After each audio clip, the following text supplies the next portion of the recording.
everybody, I'm the Vac Buster. I'm Buster. And this week in Toku, we're a day late, but we're not $1 short. We actually got extra dollars with us, so don't worry. We're going to be discussing the charge to MMPR's 30th anniversary, the return of Decker, and an ultra amazing theater experience. But before all that, Buster, how you doing? I'm sick. I haven't been sick for like a year or two. That's a good track record, though. That's a good track record in the middle of a pandemic. I never caught COVID, so I don't have COVID, but this is just like a general. My throat is itchy and I hate it. It's just like a cough. Yeah, a cough. My nose is a bit runny. It's not fun. I have to drink a lot of Sprite and 7-Up to like calm it down.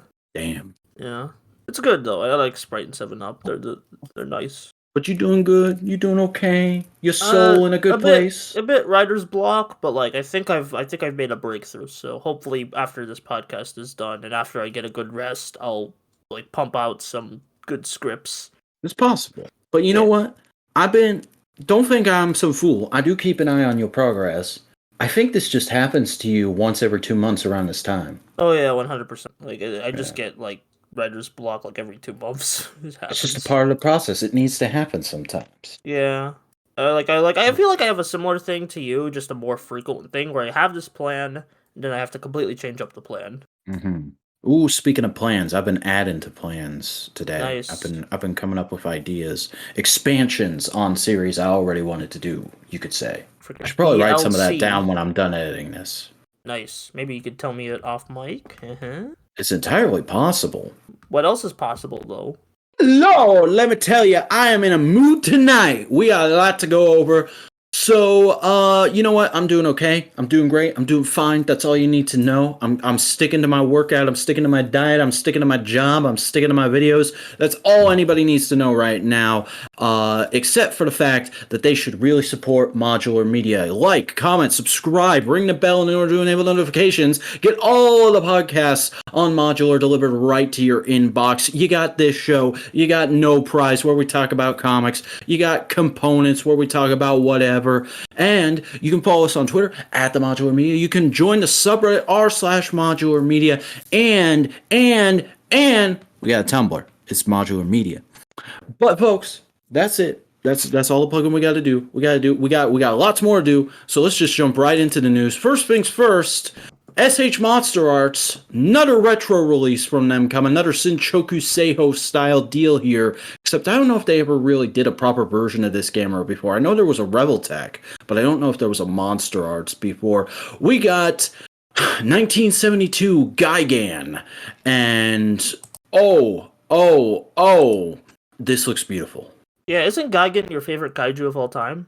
Yeah, I prefer Final Wars Gigan, but the original suit, especially when rendered in such exquisite plastic detail. Oh my god. I want this. Yeah, very cool. Very cool fella. I can't wait to meet him whenever I get to the Godzilla movie. Yeah, I especially love like all the little wrinkles around where the joints would connect on the actual suit and the like fabric folds on the wings or fins or whatever they are. Ooh. Yeah. Oh, I like when SH Figuarts go for more like suit design, like what would the actor wear rather than trying to like combine it all together. I think that's very interesting. Yeah, that seems to be the overarching Shinchoku Seiho methodology, and man, does it just look good on kaiju suits. Like the last couple Monsterarts that have been solicited have just looked phenomenal. Yeah. Like, how much is this thing gonna go for? $93 USD, give or take. Oh man, that is worth every penny, I think. Especially if it's got a decent accessory layout, which we don't know yet. We just got some pretty promotional images. And it is a premium Bandai Web exclusive. So, hey, Team Rider, where you at? Get back here. I ain't asking about subs this time. Give me my fucking Gigan. Well, I think that's more Bandai. Like Team Rider is just like basically like a third the Rider specific branch of Bandai USA right now. I don't know. True, and I think they just ran as soon as I started yelling. Yeah, they just saw. Oh no, it's that Vac guy. Oh, it's this motherfucker again. Yeah. Run away! Anyway, keeping with Gigan news, there was a Godzilla stage show very recently, and I don't have a link to like a recording of the stage show or anything because I don't think anybody made a full recording, and Toho sure as fuck ain't gonna release one. But at that stage show, it was basically a comedy thing where they unveiled Gigan's entire extended family. Gigan's got a little sister and an older sister, and he's got a mom and a dad, and they all look a whole lot like him, and these are all great designs. I love them all a whole lot. SH Monster Arts of all of them, please. Yeah. I'd like to see them like freaking Attack of the Gigans or some Yes. like short for like kaiju for like a Godzilla Day. Whatever that Godzilla movie that's coming out next year is, scrap it. Give me Gigan into the Gigan verse. Yeah, freaking Godzilla against the Gigan family or something. I don't know. Mm-hmm. Gigan Strikes Back. I told my mom on you. Speaking of kaiju and movies. Oh, yeah.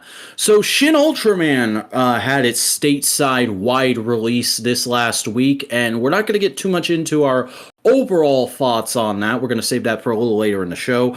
But first and foremost, we got to talk about this movie made bank. Yeah, made some good money on its for the limited time that you could see it in America theaters. Mm-hmm. There were 2 showings, and in its first day, it made $300,000 and some odd dollars, landing it at number 5 in the U.S.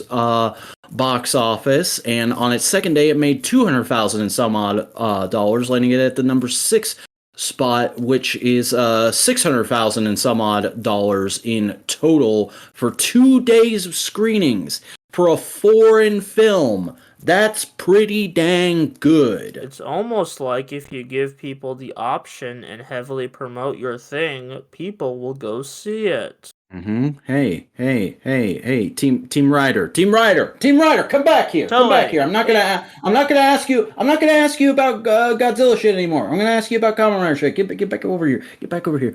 Where's my fucking Shin Kamen Rider stateside announcement? Give me that shit. Yeah, we're like 2 months away. I'm a bit worried, mate. Mm-hmm. Yeah, I need it.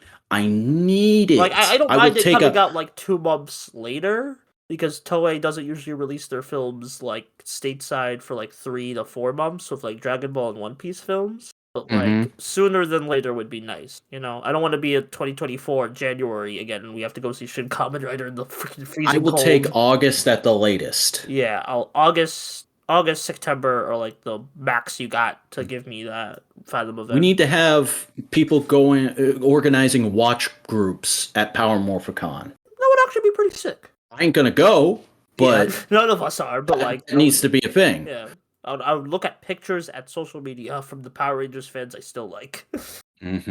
All 5 of them. Yeah. Shin Ultraman did really good in the States and is probably going to continue to do really good in the States because Cleopatra Entertainment has obtained the distribution rights in the US, and they're going to be putting out a DVD Blu-ray thing in the spring, which is just a few months away. So that's pretty exciting. A few people, including myself, were kind of scratching our heads as to why this wasn't Mill Creek, but then it was pointed out to me, Mill Creek typically only does old shit. True.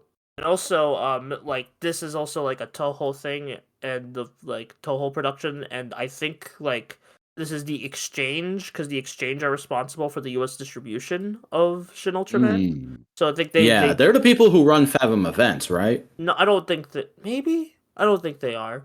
But, like, no, they're just, like, a production company, like a smaller production company who won the auction for the rights at a film festival. So they've been working with like Subarai on that. So I guess this is just the company they trust with it. Entirely possible. I mean, I've never heard of Cleopatra Entertainment before. They seem to do like B movie, like Z-list horror movies, from what we know, which I guess fits with like the kaiju aesthetic. And apparently, there's a 3rd Fathom event screening coming, but there's no dates. So if you missed your chance and you still want to see it in the theaters, keep an eye out. Go follow Fathom events on Twitter, or just freaking look at their website every now and then. Yeah.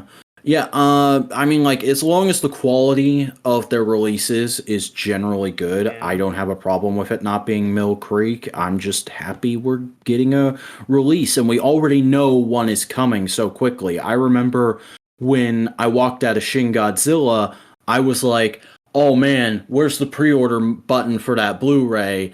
And literally, I didn't have an answer until a year later because I wasn't keeping super close track of kaiju news at the And I time. don't even think you can even get that Blu-ray anymore because of the Funimation Crunchyroll merger. Yeah. I hope they do like a reprint. Some company does a reprint of it soon. Yeah, get that shit back out there. Get Best Godzilla fan back, Best Godzilla movie back on the market.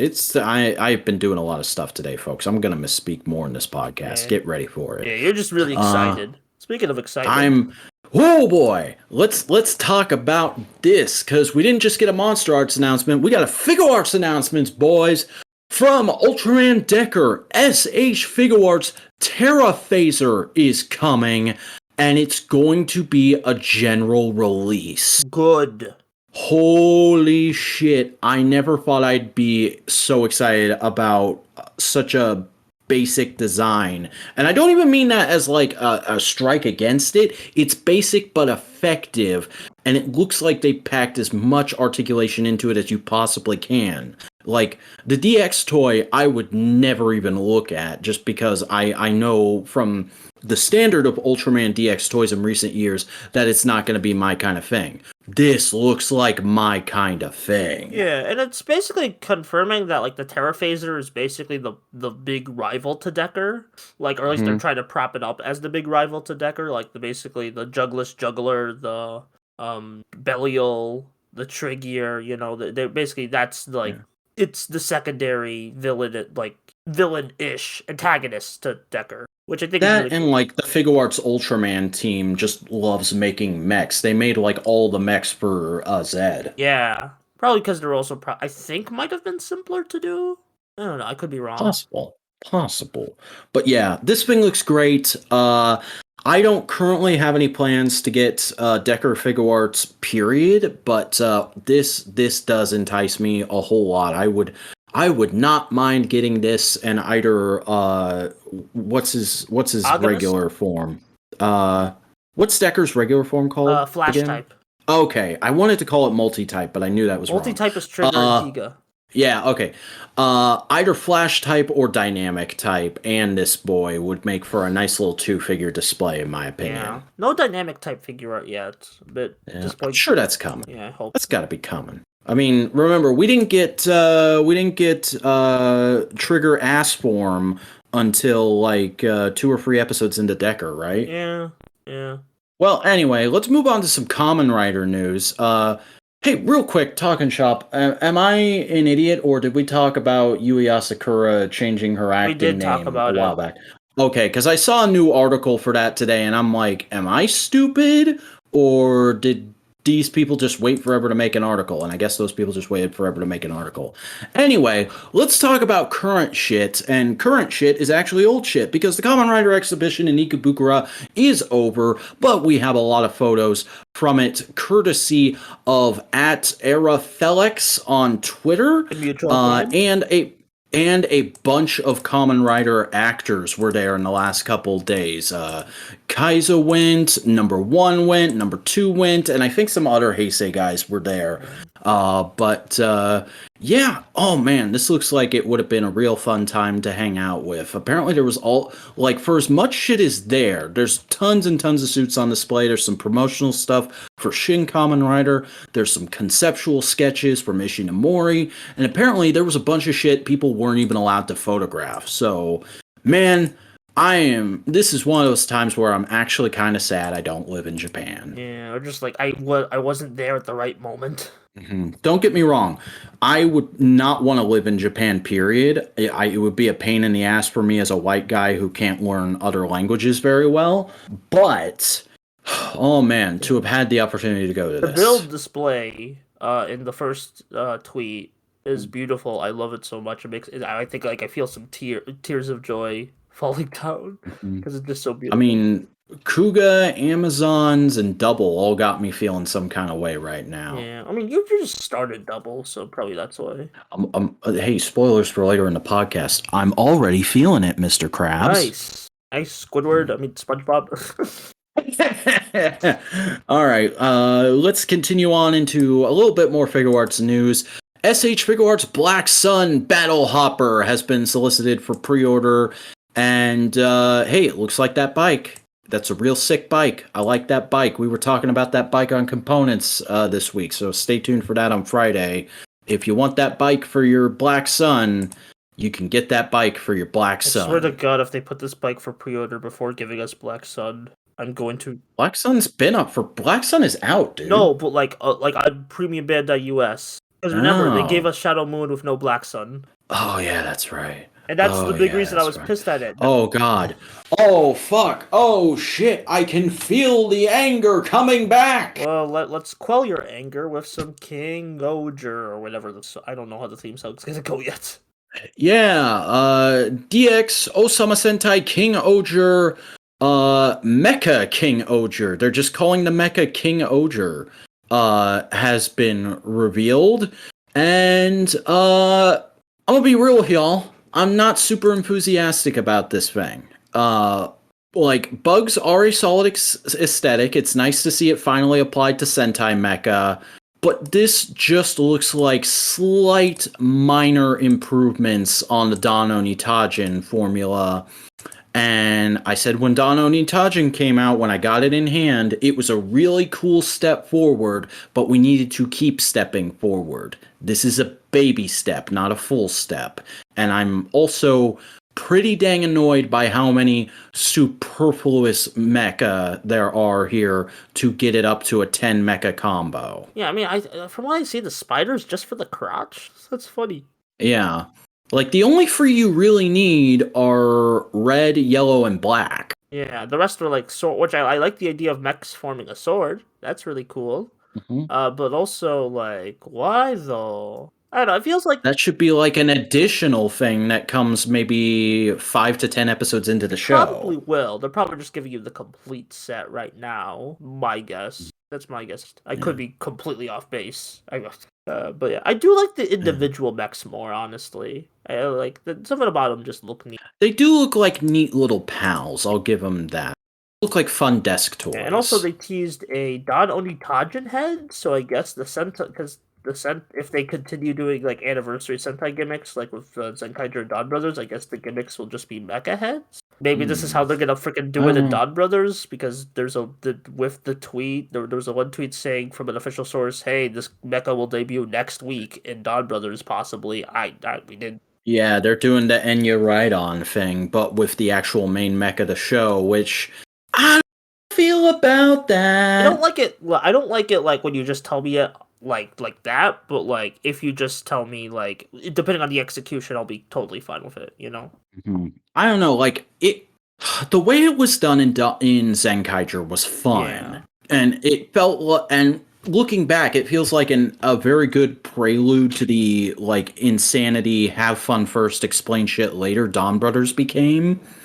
But like when we're fucking neck deep in that shit with Dawn Brothers, I don't know how that's gonna come off just randomly dropping at the end of an episode. Yeah, probably just be like a quick mecha fight, because usually Dawn Brothers mecha fights have been starting to get pretty short. Over under, you think we're gonna get one of the King-Ohgers actually showing up in suit and having the face actor do the voice like we did with Don Momotaro? No. They would have shown that in the previews by now.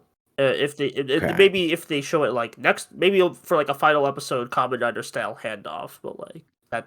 I mean, it wasn't even in the Mecha wasn't even in the next time preview for Dawn Brothers this week. Oh yeah, well, who knows what's happening? Yeah. I don't know. Like the episode came out, and then like a day later is when all this dropped, which especially threw me. I was like, what? You didn't advertise it in the show. You just, okay. I would think if you were going to drop it like this, you'd wait for the press conference, but okay. Where's the King-Ohger press conference? Are we just like not doing it this year? It's usually like a February thing, isn't it? No, like we had the Dawn Brothers and Zenkaiger's ones in January. I don't get what's the holdup, mate. Maybe they were waiting for the Dawn Brothers preview to happen. Yeah. And like maybe we'll get an announcement next Yeah, week. who knows? But if it happens on January, like before January 30th, God, that episode, because Discotheque is already possibly announcing something on January 30th, so it's like that episode's gonna be packed. We gonna have a day. We're having some weeks here. We're having some weeks and some months and some years. Yeah. Years of TWIT. Speaking of It years happens. and things celebrating years, Yeah, let's get into the Power Rangers news. First of all, we got a nice little easy fluff puff piece to kind of ease us into it from a site called Shanko. I've honestly never heard of them, but this was like a discussion topic for a day, so I thought I'd put it in. Mighty Morphin Power Rangers is the fifth most popular show on Nickelodeon in the United for States. 90s kids, quote unquote. Retro Nick shows. Yeah. I don't know. Like, I guess Nick shows that aren't. I mean, really, Nickelodeon, my thing with them is that they haven't really done money new shows that, like, lasted long. Yeah, Nickelodeon has kind of been resting on its laurels for the 100%. last decade, It's hasn't basically it? just like a dumping ground for Paramount Plus right now. Oof. Yeah, and as an Illinois fella, I am happy to report that I am Power Rangers state because I guess my state has culture. Nice. I'm a Rugrats Although what I'm state curious because about is the Power Rangers thing like they say Mighty Morphin Power Rangers Glee? Do they mean the entire franchise or just that specific era? I don't know. I'm probably overthinking it. I don't know how many Mighty Morphin reruns there be on None. Nickelodeon these days. There's no Power Rangers reruns like ever since Dino Fury stopped. Yeah. I was gonna say I don't think the main network ever even did like pre Neo Saban it was just reruns. Nicktoons. I only ever saw like Disney episodes and a little Mighty Morphin on Nicktoons back when I had cable, which was like 5 years ago now. I don't know. It's just a neat thing to be like, hey, which state are you? And apparently Danny Phantom is the most popular retro Nick show, which I guess makes sense. That show can be very popular for like an online crowd. Mm-hmm. It's a good show, but like, don't take this as evidence that it needs a revival and that Butch Hartman should be given power. I don't think they'll give Butch Hartman power if it does get revival. Not gonna lie, I think he burned his bridges with like everyone pretty well. Good. Yeah. And if you want to know why we're saying that, use the Google. Just freaking look up Butch Hartman Christianity. All right, let's get into the main bulk of it here, and we're gonna go through things in order of when they dropped, and anything that leaked that was in the main fan stream, we're gonna save for talking about when it popped up in the fan stream. Where the only leak we're gonna be talking about before we get into the main bulk of stuff is the fact that via GameStop Ireland, Lost Galaxy Yellow Lightning Collection figure leaked. And Josh, Living Ranger Key, Lightning Fig PR, Lightning Storm Man, is saying that this is going to be a GameStop exclusive and not a figure in a main wave, which I'm not super enthusiastic about, especially because they made such a big deal out of finishing Lost Galaxy as well as 2 other teams this year. But, I think this figure looks pretty solid. I like that she's got the added pinless double jointed knees and, elbows. I like the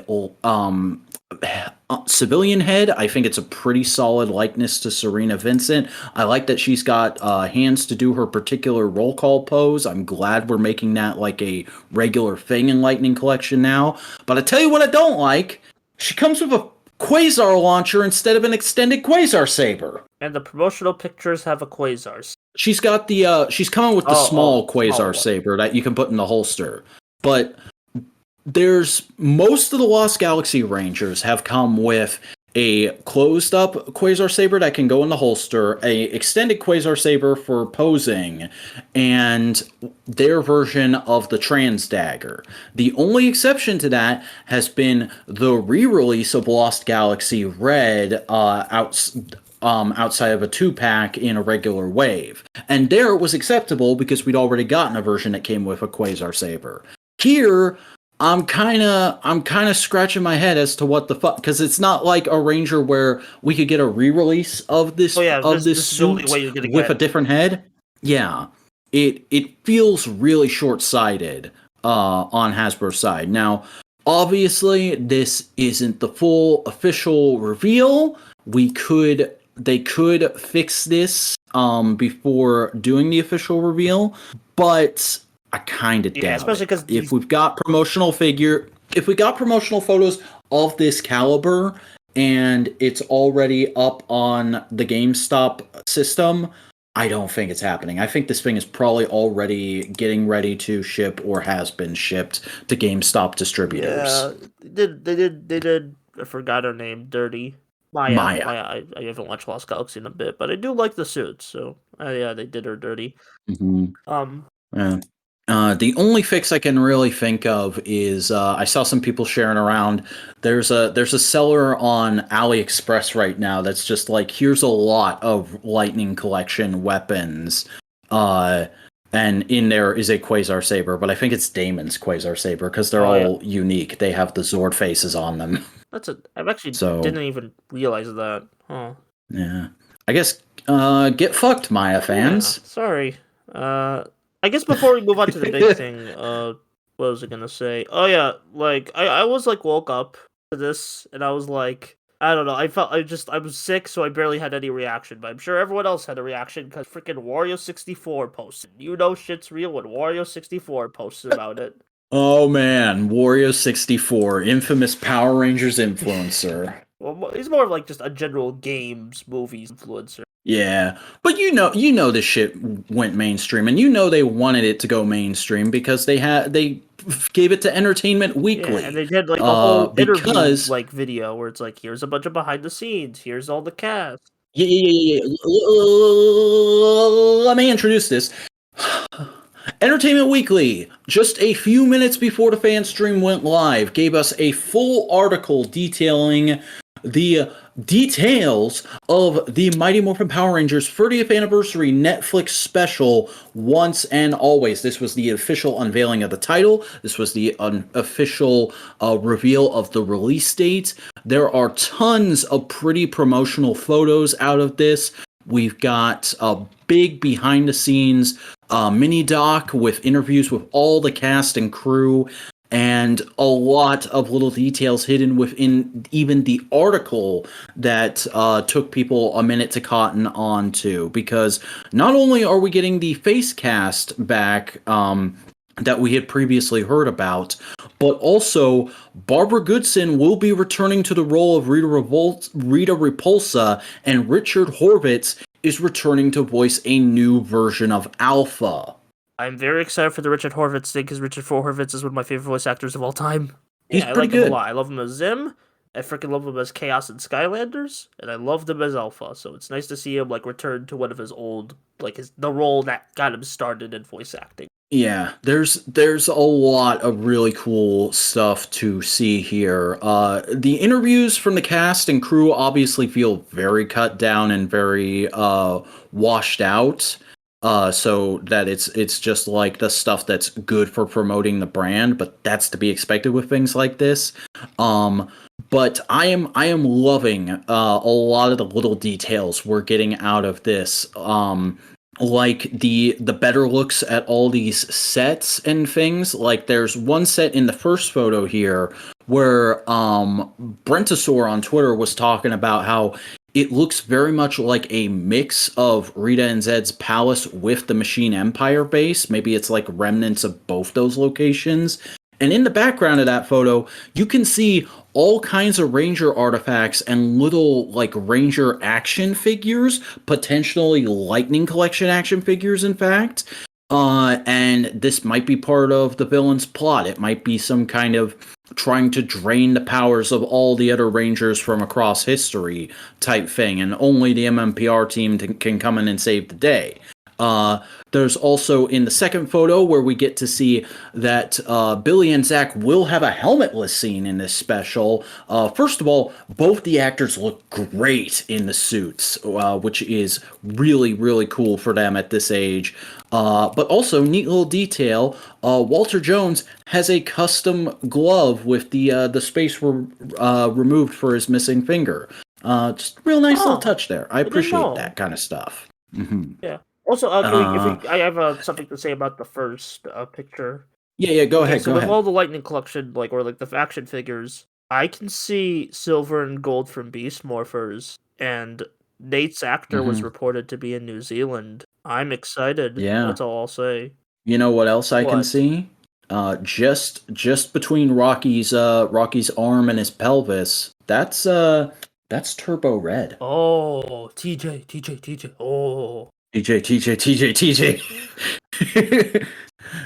Just picturing us like dancing around a fire with drums, trying to summon him. Like he's back, baby. Hopefully he'll have speaking lines. Yeah, he's gonna have a one scene CW Crisis on Infinite Earths type cameo where he shows up just to get mooks. That's 100% what's gonna happen at the beginning of the special. Just freaking, I never finished that special, but I did watch the beginning of it just to see like Burt Ward as like Robin. Yeah.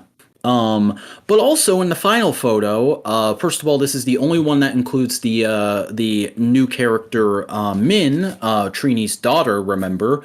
But also her, Zach, and Billy are standing in front of Rad Bug 2, bitches! They're also at a cemetery. Yeah, that's unfortunate. Y'all know what's going on with that. But Rad Bug 2, bitches! Yeah, I feel like they'd legit watch Linkara's History of Power Rangers and be like, that's a good idea. Well, the Rad Bug is a thing that tends to crop up again every once in a while. I think wasn't it even in a Boom Comics thing? I think it was like one of the early Boom Comics. I could be wrong. That I just associate Rad Bug with Linkara for some reason. I'm sorry. I mean, he's the first person I ever saw highlight it, so that's fair. But also the final image in this article. So you definitely know this was supposed to drop after the fan stream, and they just got wires crossed. Is the full unveiling of the Cosmic Fury suits art in kind of a poster-esque fashion. So we now get to see Zato's suit, as well as Hobby and Amelia's suit. And y'all, guess fucking what? Amelia's not a Pink Ranger anymore. She's the Red Ranger. To quote Simon Bennett, she's the first full-time female Red Ranger in our series. That's a lot of qualifiers. Yeah. All right. Everybody follow at the Vacuuminator on twitter.com. But no, I dig these suits. I dig them a lot in artwork form. We'll talk about the actual practical suits later on. I'm kind of a bit mixed on like Zato's colors. Like, why couldn't they just make them white? I don't know. I get that, but like as I said on Twitter, I've been asking for a Brown Ranger for over a decade. This is as close as we're gonna get, and I'm happy with it. Like I know Zato's actor is saying it's champagne, but that's fucking beige. That's beige. The official name for it is the Zenith Ranger. That's a pretty badass name. Hype as fuck. Like I just imagine him just going to the Zenith Power or something like that. Yeah. Also, I think this pretty much just confirms that Amelia is stepping up as team leader, and Zato's going to be more of a mentor this season, which I can dig. He's going to be doing his own shit. Like, he'll serve as the new 6, which I guess makes sense for Amelia to be, because she was, like, a big part of the last arc. Like, her focus. But, like, also, I'm like, I don't really see her as, like, leader-type material. Maybe they'll explore that. We'll see. In the show, because they did say they're really excited for what they further explore of the characters. I do like all the original weapons though, like the original weapons. Oh yeah, Hobby's axe is tight as fuck, and the hammer Amelia's got looks solid. I really like the hammer. I would like roleplay toys of all of these, please, Hasbro. They actually get made, even if in just a kid's DX form. That'd be real nice. That'd be real nice. But that was everything the Entertainment Weekly article had to offer. Now we're going to get into the fan stream, and I'm just going to kind of go through things point by point, tracking the actual fan stream video, because nobody posted a full, proper recap article. What the fuck? I'm disappointed in all of you. In all of you fan sites. Nation did do like all the lightning stuff, but not like any of the interview stuff. Yeah, no, we need a full, like, I'm gonna put out the call right now. I don't care who it is. I don't care if it's Toku Nation. I don't care if it's Morphin Legacy. I don't care if it's Den of Geek. I don't care if it's JE fucking Fusion. Somebody start posting full recap articles after these things happen. It's gonna be so much easier for people like me. Just saying. Like the niche market of Power Rangers podcaster. But the fan stream was officially advertised as Power Rangers 30 fan stream, and It was just under an hour long. Now, granted, a big chunk of that is something I would consider to be padding, but we'll talk about that when we talk about that. Let's just get into the good stuff. First of all, the team came on screen. It was John Warden, the brand manager at the moment, or design director as he's credited here, Jordan, the lead product designer, and Sam, the brand writer. And John Warden basically just said, like, "Hi, I'm here because I'm contractually obligated to be here. Have a fun stream, everybody." Which I kind of appreciate after years of him hogging the spotlight during Transformers streams. Oh, he's the Transformers guy who moved to Power Rangers. Oh, I see. Yeah. Like, they've never officially said this, but I've had this long theory that he was the guy who took over for Aaron Archer after Aaron Archer left after Dark of the Moon.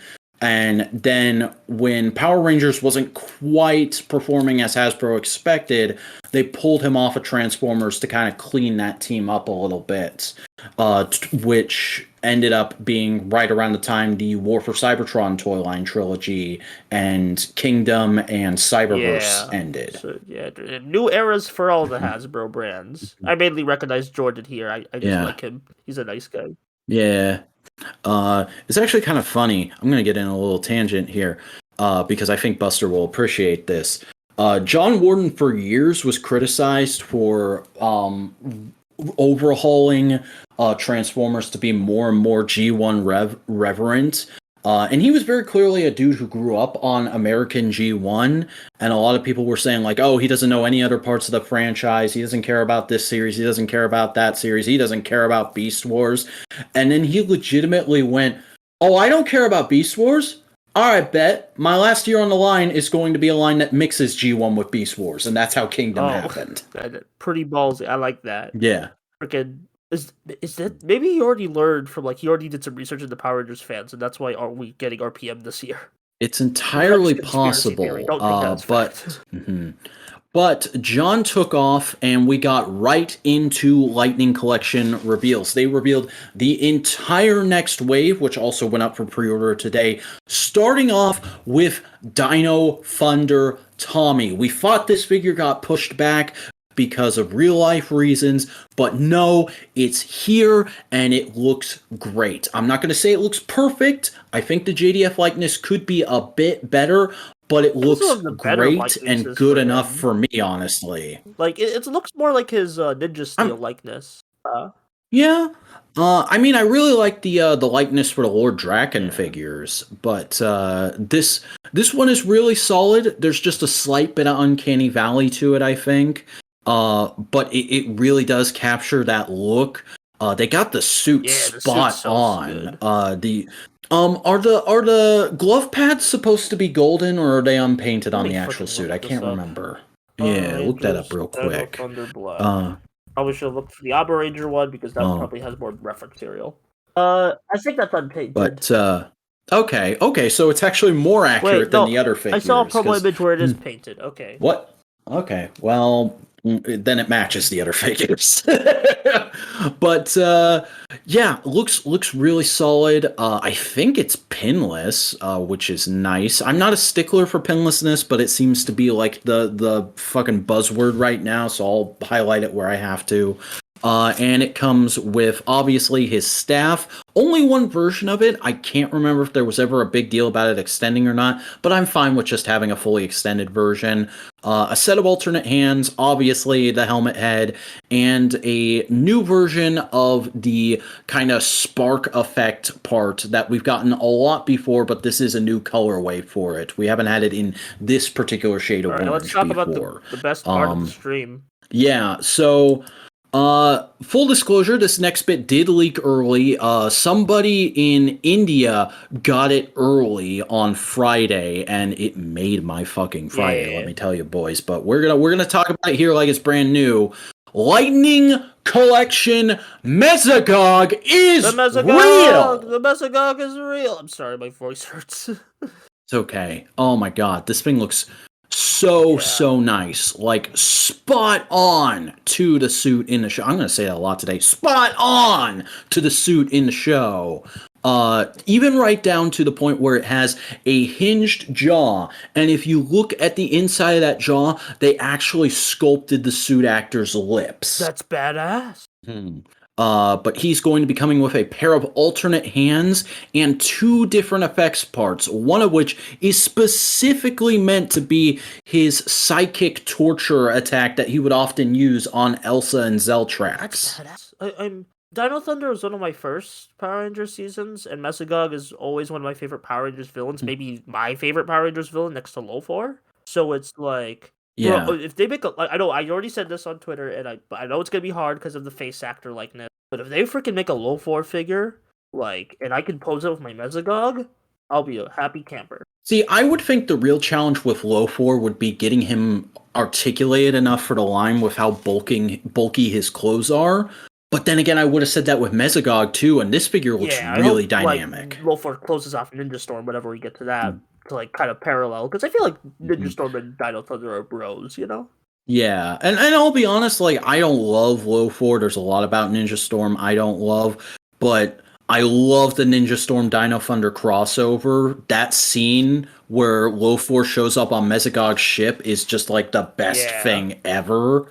So I would very much be down for a Lofor just to recreate that scene. This is just the best looking Lightning Collection figure, and kind of cemented what I'm calling the Lightning Collection redemption arc. Yeah. Oh yeah. Oh boy, yeah, we in it. We in it. The only possible strike I could have against this figure's existence is I'm just never a fan of 2 figures from the same season in one wave of Lightning Collection.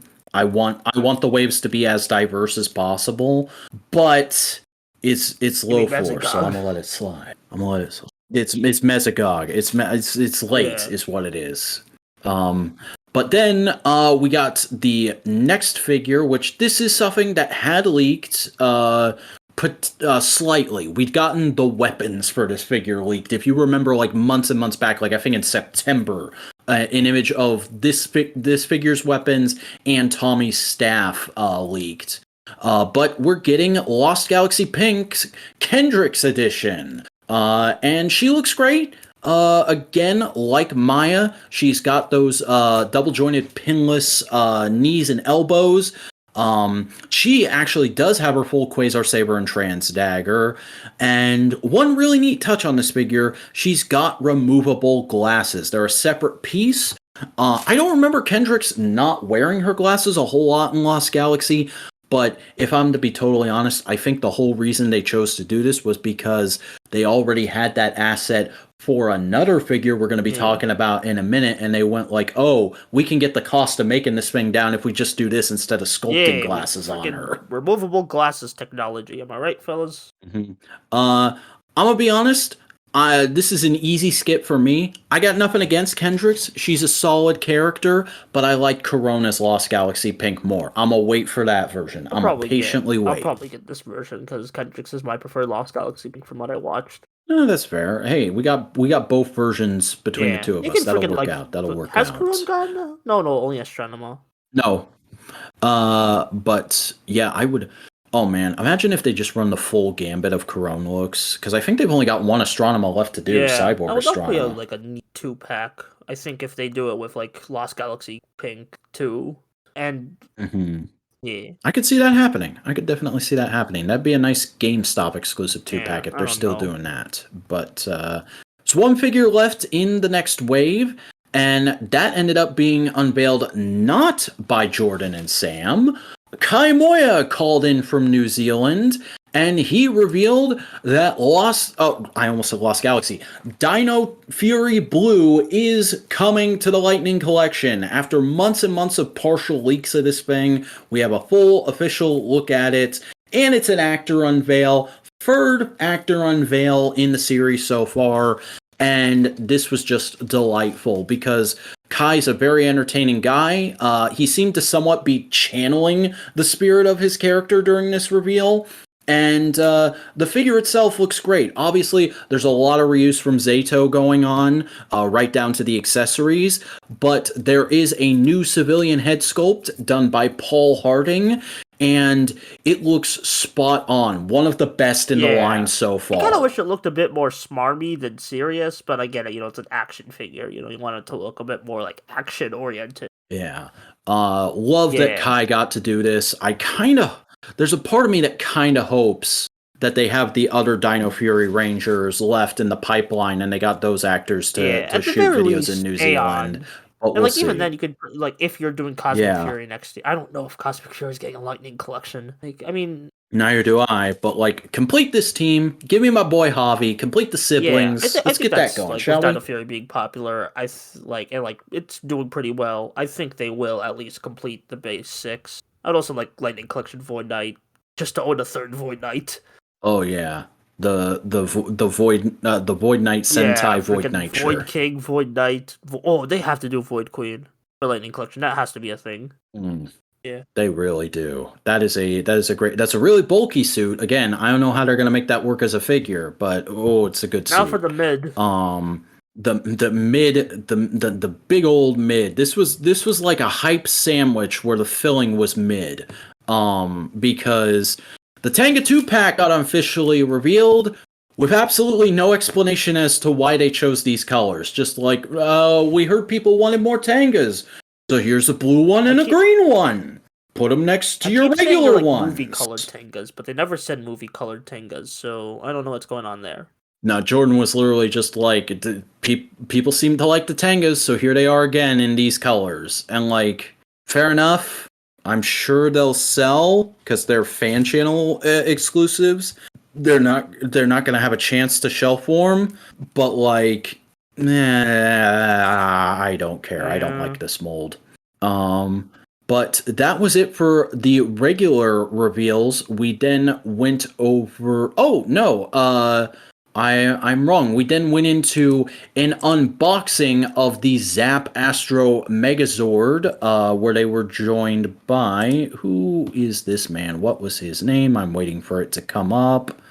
Jarrett product design. And this was neat. I love getting a look at another step in the design creation toy process. But we didn't get very much new information out of this. This was about 20 minutes of them just showing us stuff we'd pretty much already seen further along the production line. The only new information in here was the artwork that's on the side of the box, and one of the inner panels has the Astro Mega Ship control panels printed on it, which is neat. I like that attention to detail, but it doesn't matter to a guy like me who just chucks boxes. I'm still going to get this thing, but I don't care about this box a whole lot. And them talking about it for almost 20 minutes was legit filler. I don't think this needed to be here. It could have just been like, hey, here's a quick look at the box. Even some of the accessories, because I guess the main reason they did it is because, people need to know what they're investing in since it's such an expensive figure. But also you could have quickened it up.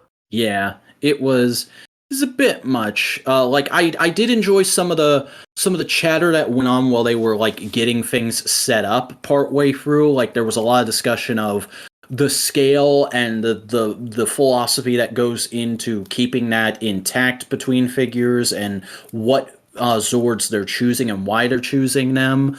And we learned that they actually did acquire an original Astro Megazord to study for the design process of this. I like hearing those little tidbits, but those could have very easily been in a Twitter or an Instagram post from Jordan instead of a 20-minute segment on a live stream. Yeah. Want to move on to the 30th anniversary MacGuffins? Yeah, I'm skipping my video along right now. We went over to Loretta and Alan of Product Design and Brand Creative, where they rolled out the remastered line, which has been steadily leaking out over the last couple of weeks. We actually got a little more information about remastered MMPR Blue just before the stream happened, but this was the full unveil, and I kind of like how they did this, where they more so went into hey, this artwork that randomly popped up on Amazon over the weekend, Here's a little blurb about it. Here's the artist that did it. You can go check out their work here. And now here's these figures. We don't need to do a huge, big introduction because those of you who are watching this are already in the know. You know what's coming.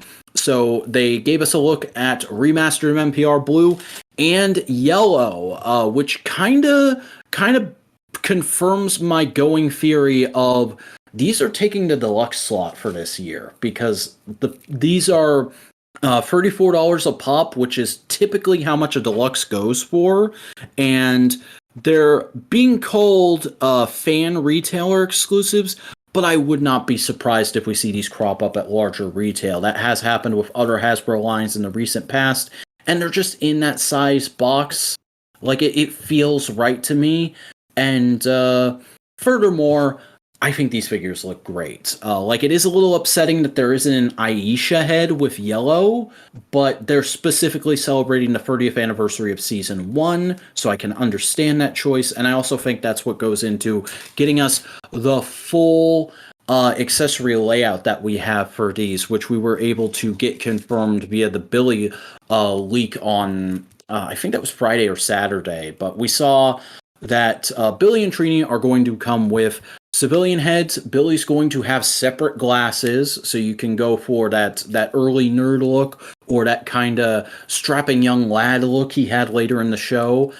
He's going to come with a full power lance as well as a broken down one. Those flame effects parts in blue.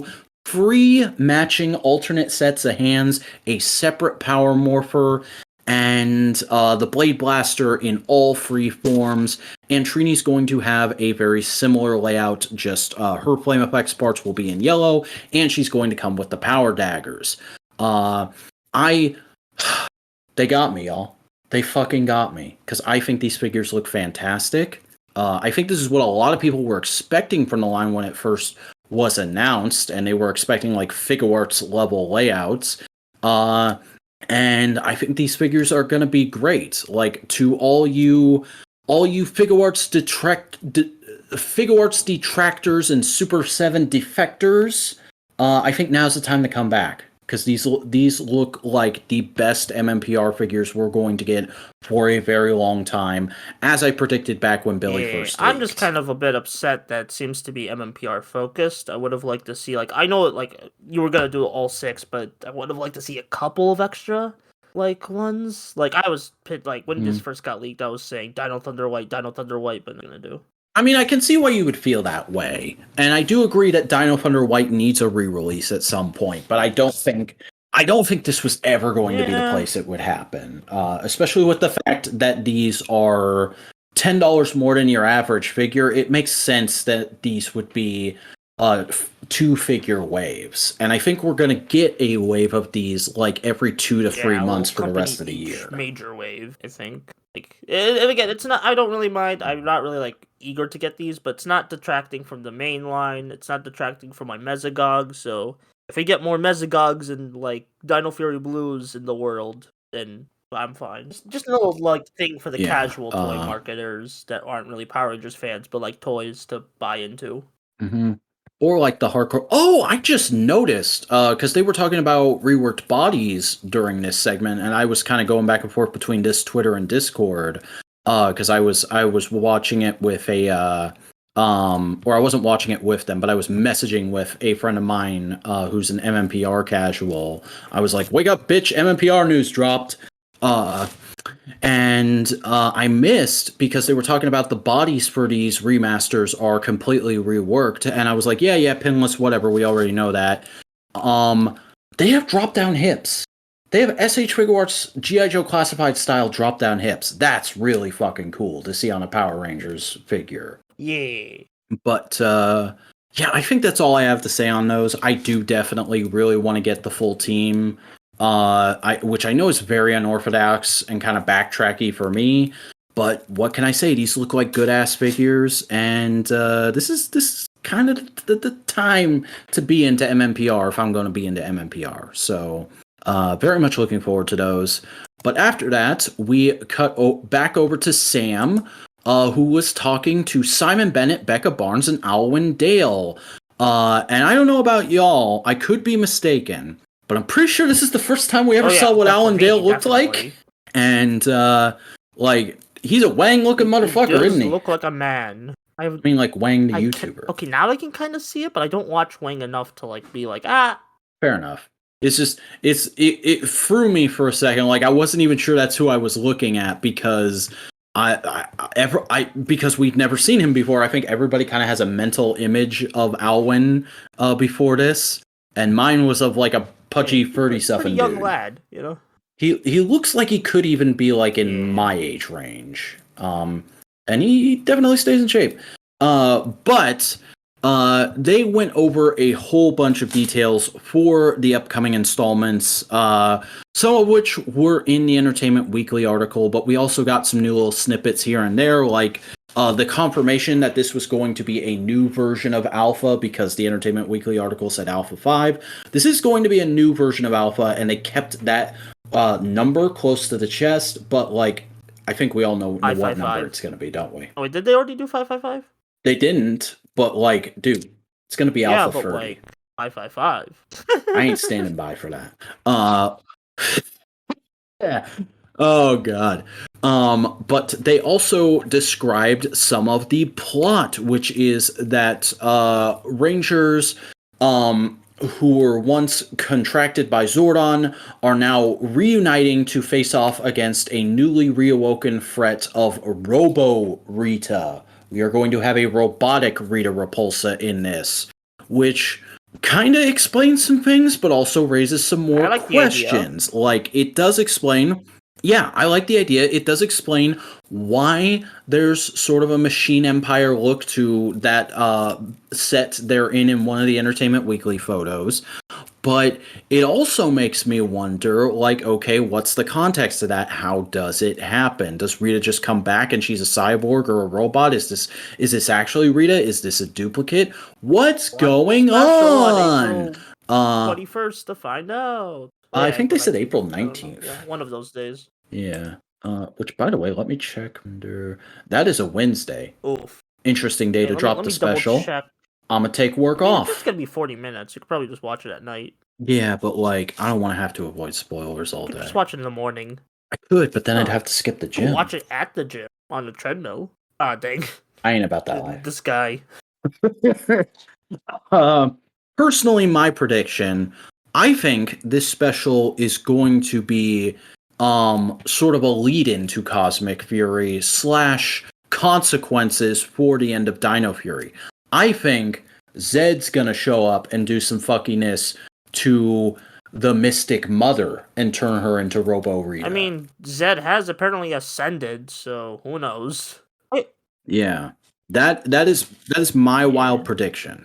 Because in some of the behind-the-scenes shots, we briefly see a Rita costume. We don't see what the face looks like.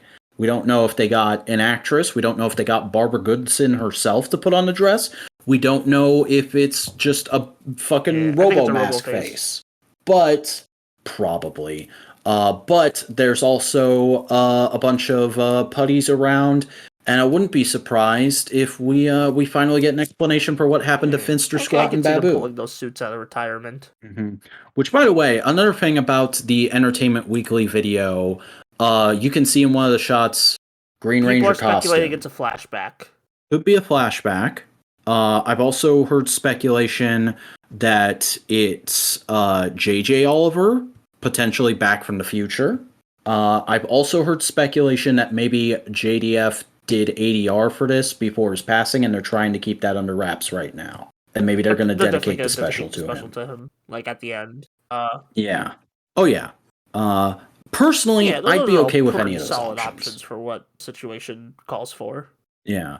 I don't want to get too far into the nitty-gritty of this, but I would say it definitely is worthwhile to sit down and listen to this, especially if you're interested in the production side of Power Rangers, because there's a lot of information on the writing and whatnot that Becca and Alwyn get into. Like, I even specifically messaged friend of the show, Database Ranger, and said, hey, when you get a minute, watch that fan stream, because it's a lot of stuff that's right up your alley. But it's not a lot of stuff that's super prevalent for us to get into on this show, aside from the fact that, like, yeah, they're still using the Q Ranger Zords. Yeah, they're still working with the new suits, and they're enjoying the freedom that comes with that additional time that gets freed up by doing that. And that's what led them to certain creative choices like making Amelia the Red Ranger, and all kinds of fun stuff like that. And I'm super happy for this team to get to do stuff like that, because I've always said I think a big thing that makes Power Rangers special is the collaboration with Super Sentai. But I feel like it's nice to see them break free and do a big original thing like this every once in a while. I'm a bit conflicted if I want this to be a normal thing or if this is just a one-off thing. I hope it's a one-off thing, but I have a feeling this is going to lead to like fully original things down the line. Based on rumors and stuff, I could very much see it leading there. But I wouldn't mind if this becomes like a once every few years thing instead. And then we get a look at the suits physically. Yeah, we get like a friggin' TikTok video that Hunter Dino shot on set, with all of them in the physical suits for the first time. And so we've been saying for months, the art doesn't look great, but let's wait until we see them in physical. We have them in physical here, and not even under the flattering lighting of the show. Yeah, these suits ain't great. Lightning bolt would have. I don't know why they removed the Resoldier lightning bolt. Just suffing in the center. Not specifically that lightning bolt, but suffing in the center. I feel like the lightning bolt would be the perfect option because 30th anniversary, Power Rangers associated with the lightning bolt. They already had the lightning bolt, the Resoldier suits. Mm-hmm. And the freaking Power Rangers lightning bolt is on their gauntlets and belt buckles too. Keep it. I don't know. And I should have expected this because not the minuscule, like the weird quality, because for a while, like the spandex and the New Zealand team has kind of, especially on the Gold Ranger, has been mixed. Like that's the big because usually they recreate a lot of the suits in the New Zealand footage, but especially ever since I think Dino Charge, the Gold Ranger suits have been especially downgraded in the original footage, and this is kind of proving the point.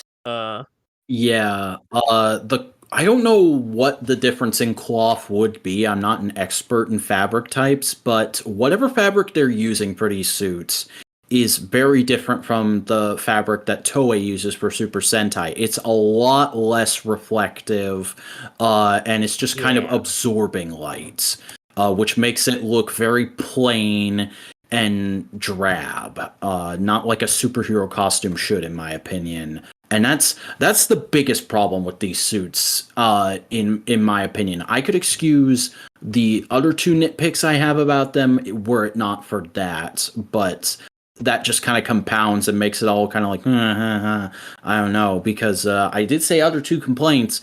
My third complaint, for the first time in official Power Rangers media, they got the padded muscle midsections. That's a bit weird. That's lame. That's really fucking lame. Like, you go out of your way to hire, super active, athletic LA actors, and then you can't even trust their own physique to carry a suit? I don't know. Come on. Leave that shit at Party City. That's part of the reason why I keep saying the lightning bolt would have helped it a lot, because then that would, be over the muscles, and we wouldn't have that detail. Yeah. And what's even weirder is I'm pretty sure it's just on the boys. People were saying oh, there's padded breasts on Amelia. Check out Hunter Dino's Instagram sometime. That's all I'm going to say. But it's just a weird cognitive dissonance that's going to make these suits stand out even more from the rest of the franchise to have. I do like the new morphers. They're like a hybrid Seiza Blaster, though. That's a bit deep. Yeah, I hope we get a good toy of those. Of 2023. They have the big morpher toy. Yeah, once they get the Zato morpher, or not the Zato, the Ion morpher be out. The spring morpher, and then the fall morpher will be that. Whatever they label it.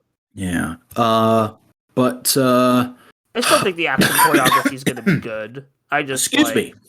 Oh yeah, there's going to be some great fights in this show. That's the big thing I've been holding on to in Cosmic Fury. The fights are going to look fantastic, even if the suits are a bit off. Because overall, I don't love these suits. These suits are probably on the lower range of my Power Rangers suit rankings.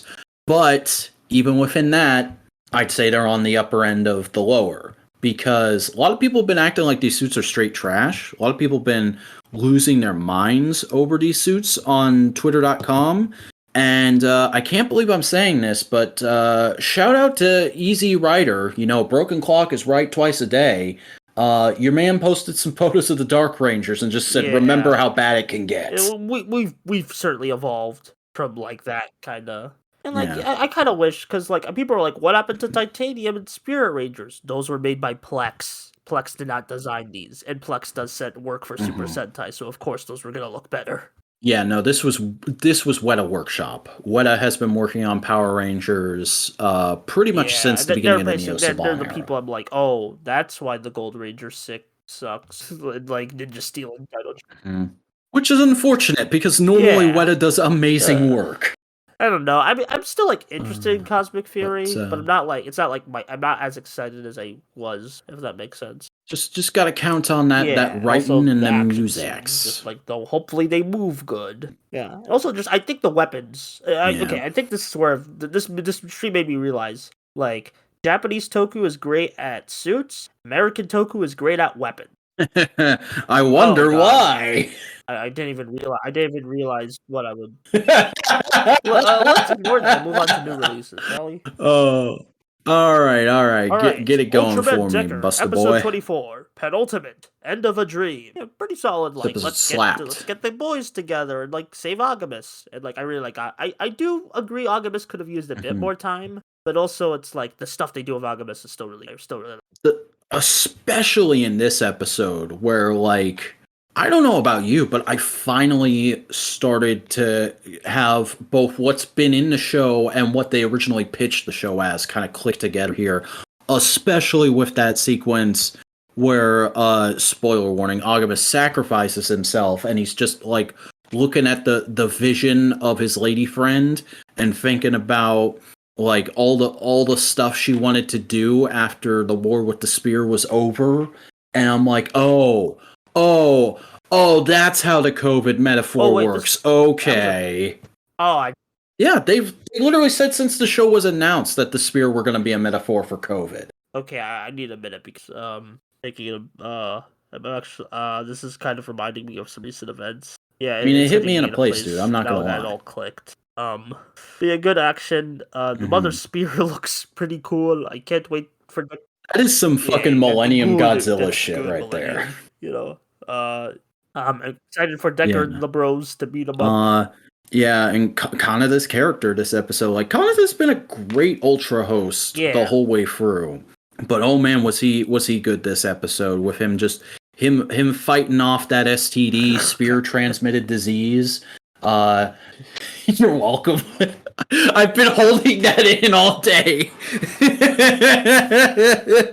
But he's fighting it off and like literally he just wakes up and he's like, oh, thanks for saving my life, man. Don't tell anyone I'm Decker. And then proceeds to out himself as Decker later in the episode. Give a shit, and he just wants to like freaking beat him up, which is like that's what I loved about Kanata from episode 1, and I'm glad to see that full circle in a more heroic sense. Yeah.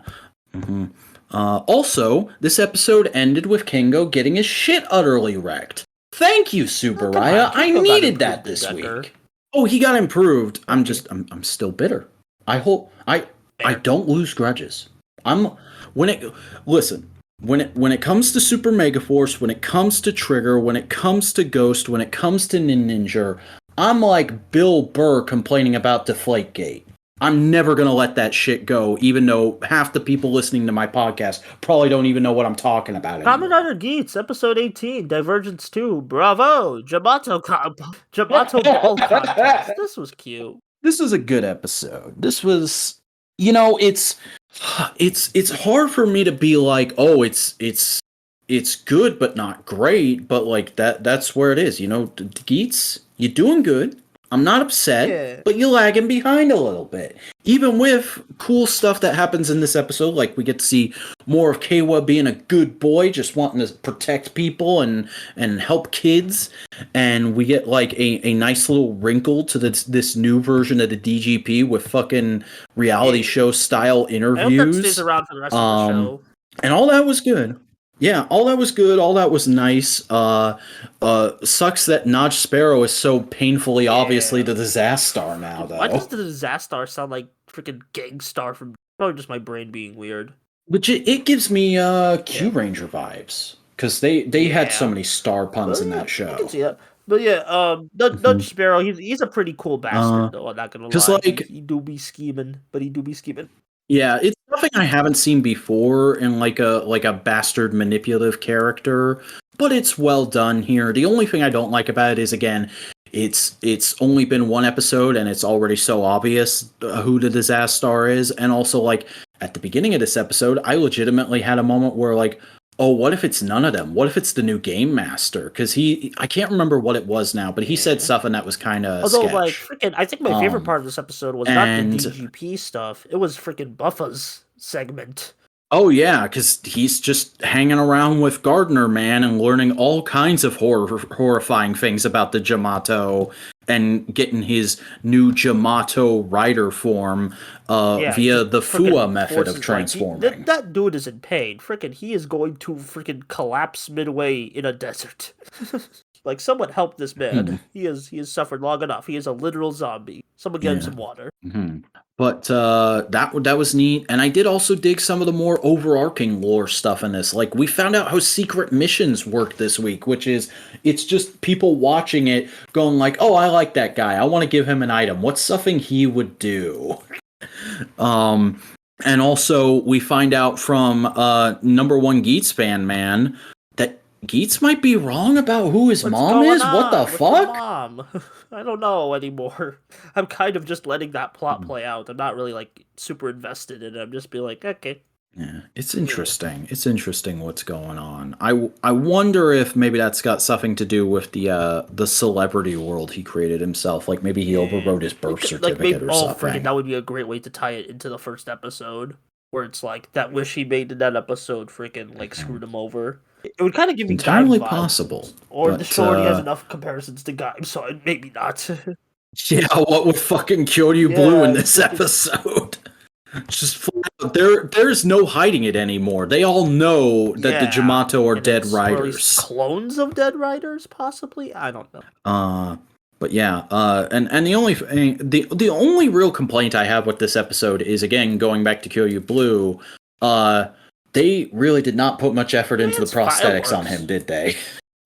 It works. It's tokusatsu. I can suspend my disbelief, but there was a moment where I was like, the glue is holding on for dear life on those things. They are about to fall off. Didn't really bother me, especially because it was like pretty quick shots. So, but yeah, that's Geats. It's not really solid episode of Geats right now. With the other two shows, well, Decker approaches its climax, and Dawn Brothers be Dawn Brothers. So I think that's really why we've kind of been a bit tame with Geats. Yeah, we're still in the midpoint of this arc. Shit's gonna heat up soon, but not quite yet. Now for the bros. Avatar Sentai Dawn Brothers, episode 44, White Lies, Black Truth. It happened. A fight happened. Versus Dawn Bros. The CGI Ranger before Dawn Hose.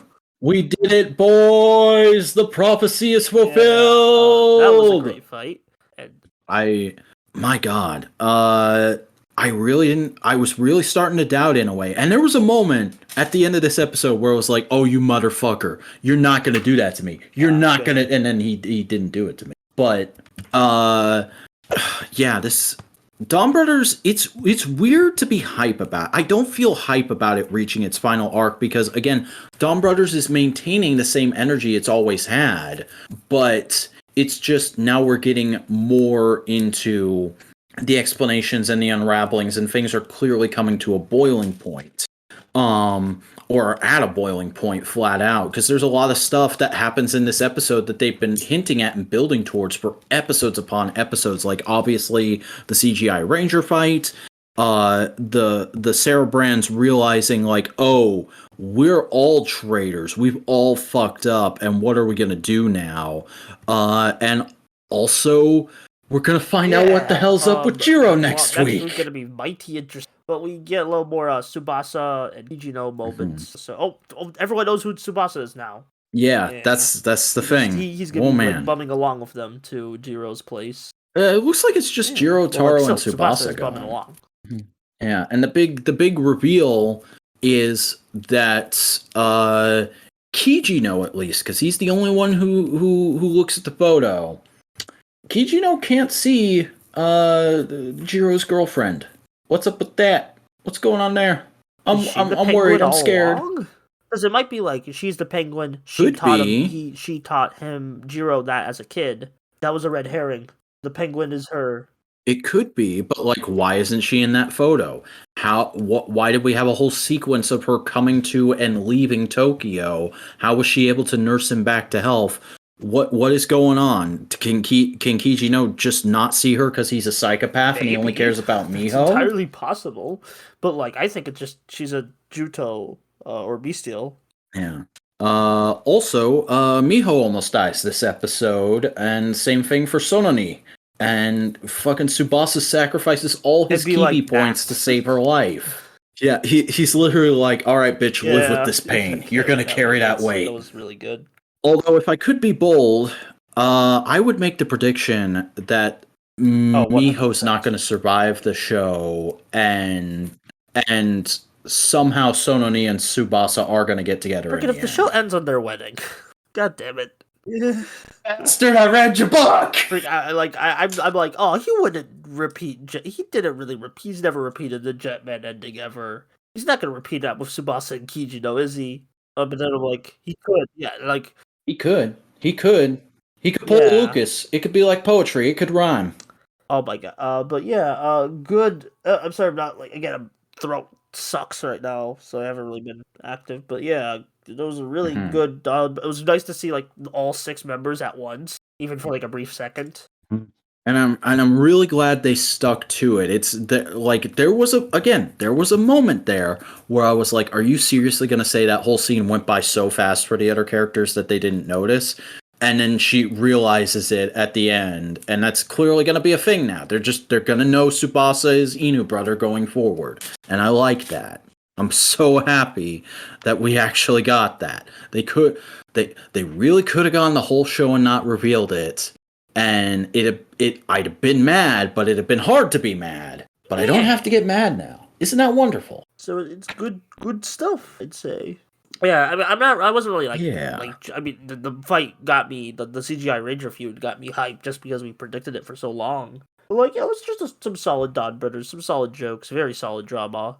I did like the point where like Sonoi and like Sonozawa were like, oh, we got to execute, and they just can't bring themselves to do it, kind of showing how more human they'll become. And yeah, just good shit all around. I'm excited. I'm super excited for next week. Even like Sonoi's painting at the beginning, that was a cool little scene. I can't wait for prints of that painting to be on sale on premiumbandai.com. That's all the new releases. Pretty good week overall. A good 8 out of 10 week for Toku releases. Maybe 9 because of the Shin Ultraman. Yeah. We talk about Shin Ultraman? But, actually, I'm going to propose. Why don't you do your old thing, and then I'll do my old thing, and then we'll close out the show with Shin Ultraman. The first episode of Changeron. I'm going to watch more. I'll eventually... What the fuck is Changeron? 1996 Toei Tokusatsu show, head written by Toshiki Inoue. Oh no! Okay, you've clearly you hit and miss on the new way, but you've started to see his prints here and there, you know. But yeah, and the first episode, it was a pretty gripping first episode. It kind of gave me an idea of like, okay, you got this detective guy. He's kind of like he's in the red in terms of financials, and like he's just kind of like because like oh the cops can just protect anyone these days. I only get things for cats and trees. And then when he finally gets to become the titular Changeron, he's just like, I'm going to enjoy life to the... He has this giant monologue about, I'm going to enjoy life to the fullest, kind of giving me the idea that, oh, this guy, he's a bit of an egotist. He is like, this guy is not like the hero we all thought. Oh, this was head directed by Hajime Kanaka. He's done a lot of Sentai. Like, he goes as far back as Denzi Man. People have described this as the prototype for Heisei Kamen Rider, and I honestly don't see it with how ridiculous it can get. I mean, Heisei Kamen Rider does have some funny moments, but not like, you know? It's a It might be specifically in that egotist character, because didn't Inoue write Kabuto and Decade? By him, especially in Decade, but no, he did not head roam. Kabuto was the guy who wrote the Tyson films. Okay. forgot his name. But like Decade was a whole bunch of writers because that production was a mess. Yeah, yeah. I'm gonna look it up before we get a YouTube comment. Yeah, so Change Run, I do like the suit. This is actually co-produced by Sega, which is pretty neat. The theme song's pretty nice. There's even an English version by the original singer out there. That's pretty cool. Okay, so my drama list gives in a way the main credit on Kabuto, but it does also credit Shoji that's Yamamura. for Kabuto. Okay, Unamura. Shoji Yamamura. But like, yeah, I'm enjoying Change Run. I think this will be a fun show. Just nice little like oddity and like Toei Toku history. Yeah. I'm glad you decided to check it out and talk about it on the show because I've never heard about it before, like, and it's going to go in my plan to watch on my drama list. It sounds video, interesting. People were telling me I gotta watch Change Rod because it's like just as crazy, and I'm like, I'll do it now because Dawn Brothers is ending, and I already think I talked about the one of Inoue's latest obscure tokus. So let's talk about one of his first ones. Quick question: did you find it in that link that you shared with me? Okay. It's okay. I think I know. Talk about your thing. Change Rod good so far. Yeah. Anything else to say on that? Okay. I'm still watching Double. I watched episodes 3 through 12 this week, and hey, guess what? Double's pretty good, isn't it? Ever for a reason. Yeah, I'm already at the point where I'm tempted to buy a double driver from Taka. I got from like Barnes. It's pretty good. I'm not gonna have the money for that kind of thing till at least March, but ooh boy, am I tempted right now? Because this is a fun little show. I can already see shit getting more and more serious as we go on. Like all the little interludes with the Sonozaki family have villains. Me gripped. I think they're very interesting villains. Like specifically the way Nausicaa is being treated. Like I love Nausicaa. He's just a little boy. He's just a little birthday boy who wants to please his wife and father-in-law. But no, he can't beat Kamen Rider, so he's getting beaten at home. This man is a victim of spousal abuse. What the fuck? Character Double. Honestly, I will say keep an eye on him for the next few. That's all I'll say. Okay.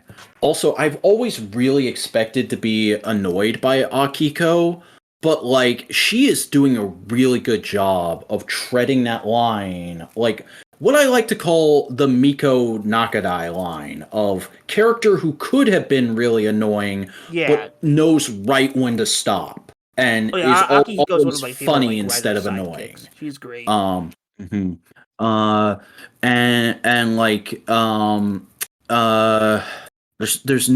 no kind way to say this.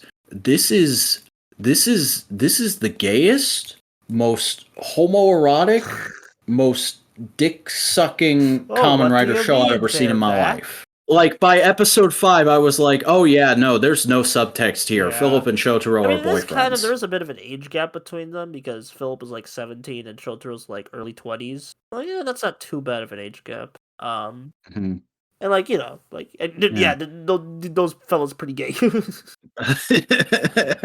Also, like, I really appreciate the way Shotaro is played in the show, because he really comes off like one of those characters who could be like this character that way too many guys who have the wrong idea about life look up to, and like they copy his dress sense and get those types of clothes labeled as douchebag clothes.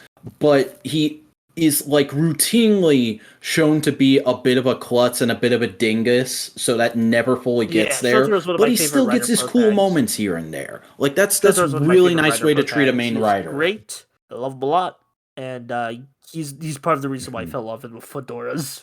Yeah, even though I know fedoras are considered like a douchey thing here in the state, and just generally that kind of men's wear that Shotaro has in the show is considered to be like a douchey thing to wear on a day-to-day basis in the States. I'm not gonna lie, once I hit my ideal body goals, I would not mind owning some of those clothes. Shotaro, freaking whenever we go to like Ranger Stop. Oh my god. Yeah, Ranger Stop 2025, here we come. But no, I'm enjoying the show. I'm having a lot of fun with it. Even the side characters are pretty interesting. I like the 2 police detectives whenever they show up. and I'm looking forward to Axel's debut and watching the movie war later this week. I think I'm going to be watching that Thursday. So that should be pretty exciting because that's a movie I have heard whispers and like hushed discussions of that movie since I joined the Rider fandom.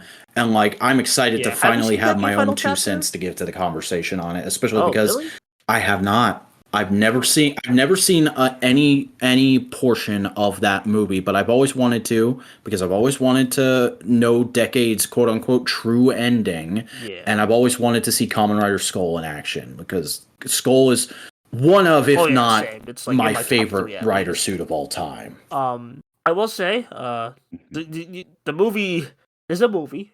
I don't want to give.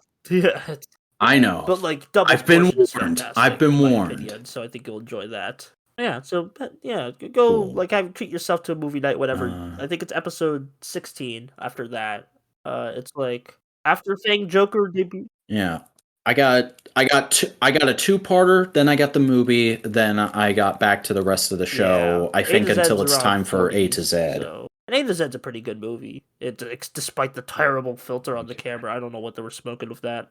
Yeah. I've heard for years and years that like all of Double's movies are great. There's something weird with the camera in those movies, man. I don't know what Vaseline they put on that. You'll have to ask Koichi whenever we finally get him on an episode of Modular Components. What was going on in the editing bay, man? I'm pretty sure he wasn't in the editing bay, but whatever.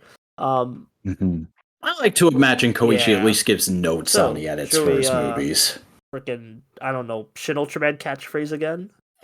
Yeah, let's talk about it. We both went to see the subbed screening of Shin Ultraman from Fathom Events here in the United States of Freedom, and I don't know if this was the best theater experience I ever had, but like, man, it was up there. Because I'm just gonna talk, and Buster, feel free to hop in whenever.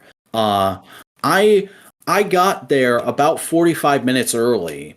And I was the only one in there, and I was like, "Oh no, oh no, this is bad. This is bad for Toho and Tsuburaya, but also this is good for me because I like watching movies in big dark rooms on my own. This might be nice. This might be another Shin Godzilla because there were only 3 other people in the theater with me when I saw Shin Godzilla, and that was a great theater experience. But as it went along, more and more people started coming in, and people started coming in groups. Like there were friend groups who came to see this movie and clearly wanted to see this movie. Not like, oh, we're going to the movies and hey, none of us have heard of this, but it looks interesting. Let's check it out.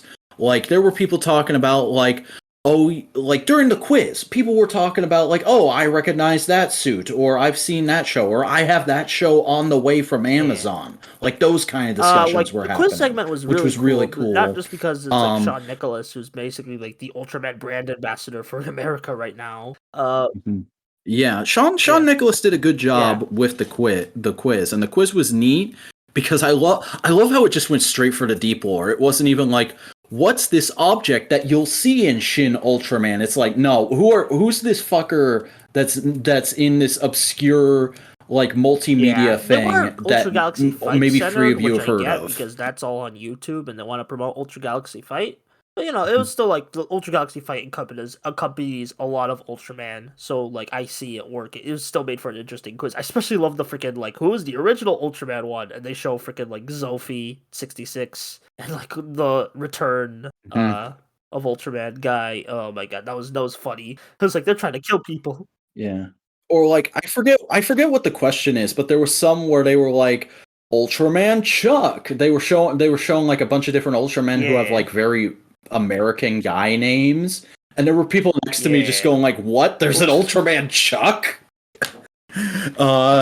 And like they used the dub, and like I would get mad about the dub, but like I actually had a positive experience with watching a dub for once, in that it made me understand why I don't like dubs.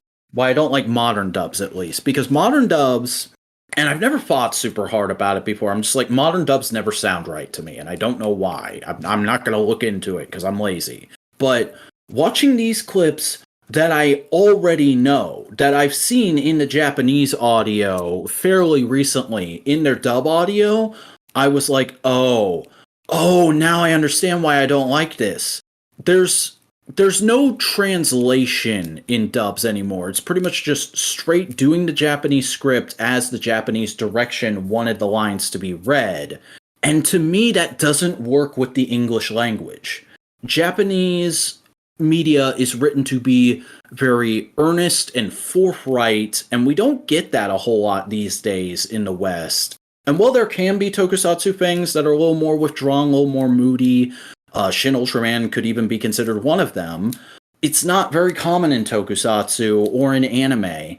And so when you have American or English or Canadian actors reading those lines in English, it comes off as hollow to me to hear this like earnest dialogue being delivered in a way that it doesn't in the Japanese language. In Japan, so like that's probably like another reason. You're getting even a lesser quality stuff than like what Crunchyroll dubs. So keep that. Yeah, but like there were qualities in there that I'd heard in even like little snippets of recent like Crunchyroll dubs that I've seen. Like, yeah. And I tried to signpost that where I can't remember what clip it is, but there's some clip where like a younger Ultra goes, "Whoa, this is ultra amazing!" And I'm like, "Oh man, yeah." Zet says it, and I'm like, "Oh, if I just heard Zet's Japanese voice actor saying that, I wouldn't question it. But hearing that in an English voice, that's something that I would only accept if it was in like a preschooler cartoon. Like, I don't know, the direction or it's needed to be like a bit more lively." Not lively, like almost more if there was more subtlety to it. Like instead of "this is ultra amazing," if it was "whoa, this is really amazing." But that's our thoughts on the quiz. We got the quiz. And then they played brief little interviews with Shinji Higuchi, and I don't remember the name of the actor who played Zet's human or Shin's human form. No, that's the friggin' Black Sun man. That was a different guy. It's the general. He's the general in Black Sun. Oh, no, Black Sun Man is the general. Oh yeah, that's right. Shin Ultraman. Takumi Sato. Yeah, they did some really interesting interviews that kind of like did a really good job of prepping you for the themes of the movie. And kind of getting you in that right headspace of like, this is a movie that's meant to inspire hope. It's meant to be about looking at two different sides of things from the middle and figuring out what the right approach to deal with it is. And just very much getting it into that. And then we just, after a brief promo for Shout Factory SPD DVDs. promo artwork on the big screen, baby. Mm-hmm. And then we just went right into the movie. And, I feel like this was a very worthwhile investment to go see this on the big screen. Because Buster, you've seen this a couple times before on the big screen, but I'd only seen like the poor quality bootleg leak of the film festival showing, and seeing this in crystal clear HD on a giant screen. First of all, those effects look amazing. Like it is downright incredible how good they were able to get the CGI for this. And also they had like an extra 2 years to freaking polish the effects. Keep that in mind. So like, everything lined up for this movie that's super good. Yeah. And like the performances were so much more nuanced than I realized. The editing in this movie the way, is conversations are phenomenal. And, like I call that like, I don't know what there's a term for it in film, but it's like where it's like because there's a similar style to Shin Godzilla, but I feel like they slowed it down a little bit. Shin Godzilla is that fits with the tone of that movie because it's frantic. Because we gotta stop Godzilla. But like Ultraman's like, let's sit down and ponder. Yeah, but like, let's figure out what's going on. There's an active threat. We gotta go. And also just like, for the first time in a long time, I feel like seeing this movie with a crowd was actually to its benefit, because once the movie actually started playing, the theater I was in was almost full. Like, I could see little pockets of, like, 1 or 2 seats here or there between groups that were empty, but it was borderline a packed house. And I did not realize the first time I watched this movie through that this is actually a really funny movie. Like, I kind of get what you're saying. There were a couple moments where I'm like, I'm not sure if people are laughing just because they're in the mood to laugh now, or if that was actually supposed to be a joke. Like the actual movie, people were like laughing with the movie, not like at it. But yeah, there's a lot of little dialogue quirks in this movie that are really funny that I never would have picked up on watching it on my own. So I was super glad to have an audience for that reason and to like get me laughing along. I did actually laugh out loud at this movie a couple times, or with this movie a couple times. I feel like I also understood a lot more of the sort of theming and methodology going that Anno was going for here, and it almost kind of bugs me that I do now, because whereas originally I was like, oh yeah, after I see it a second time I could throw together a quick Shin Ultraman video like Tim did, and now I'm like, I don't even know if this movie is compatible with my current style. Definitely want to make that's how much is going on in video of Shin Ultraman I made before the Phantom event. I want to make another video talking more about spoilers and like, the freaking final at the third act specifically, because yeah, and that's another thing. Like my crowd, I said like they were laughing a lot. I feel like they understood this movie as well as I did, because we were all like laughing and there were little funny moments. Right up until Zoffy shows up. The moment Zoffy shows up, the entire theater shut the fuck up and didn't say anything until the credits rolled. And that was really cool. Especially because the first thing I heard said when the credits roll was just the guy sitting right next to me just went, whoa, that was abrupt. It's still one of my favorite. Yeah. That's the point. Like I almost turned to him and went, well, that's Anno, man. Yeah, that's our Anno. Movie. Glad I got to see it twice on the big screen, and like, really has me wanting to dive into more Ultra series later this year.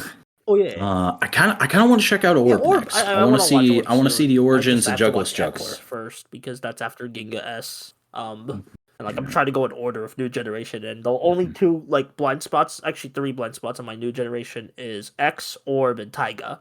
And Taiga's only there because there's not like a 2B or not Milk Creek yet. So hopefully they get it going soon. I don't know. Yeah. So vote for Orb. I will rig it. Maybe. I don't know. We'll see what happens. Yeah. Oh man. But no. Absolutely phenomenal theater experience. Phenomenal movie. I am definitely going to own a physical copy at some point, and I won't lie.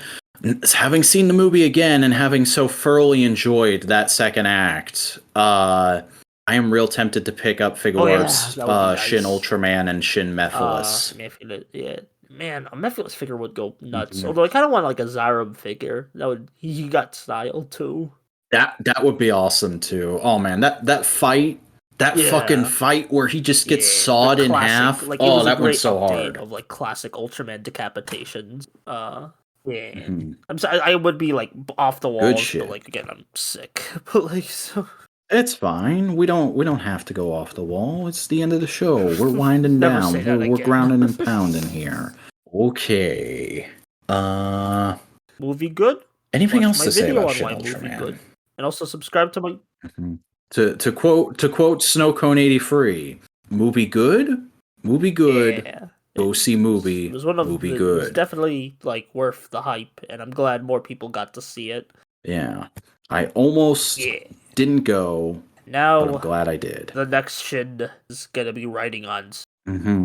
Don't fucking let me down, Team Rider. Don't fucking let me down again and again. I said on Twitter, if we don't get a U.S. theater release for Shin Kamen Rider, Toei will feel my true wrath. Freaking. And nobody's going to know what that is till it happens. Yeah. But everybody will know what it is when it happens. Gigan family or something. I don't know. Anyway, you're not far off. I think that's going to do it for this week's episode. So, Buster, why don't you tell the good folks where they can find you out on the internet? I have a YouTube channel called True Buster. I just released one of my favorite videos I've ever done on Voice Lugger. I think it's good. Please go watch it. Please watch it. I like how it came out. I think. I'm sorry. I'm just really sick. I'm just really need to get out of here. Blow my nose. Yeah. It's okay. I can have a nap as soon as we're done. So I'll just do that while you plug yourself. All right. Hey, everybody, I'm the Vacuuminator. I have a YouTube channel where I talk about things and stuff. I have a new video out today, actually, or yesterday when you're listening to this, all about the MCU Phase 4 and why y'all need to calm the fuck down and read some damn comics. So if you want to listen to that, go subscribe to me, youtube.com @thevacuuminator. I'm also on Twitter @thevacuuminator. I'm on Instagram @the_vacuuminator, posting all kinds of figure photography. And I'm on Tumblr, thevacuuminator.tumblr.com. And hey, don't forget to support Modular Media and all those fantastic ways we said to earlier on in the show. But folks, that's going to do it for this week in Tokusatsu. We'll see you back here for whatever happens next week in Tokusatsu.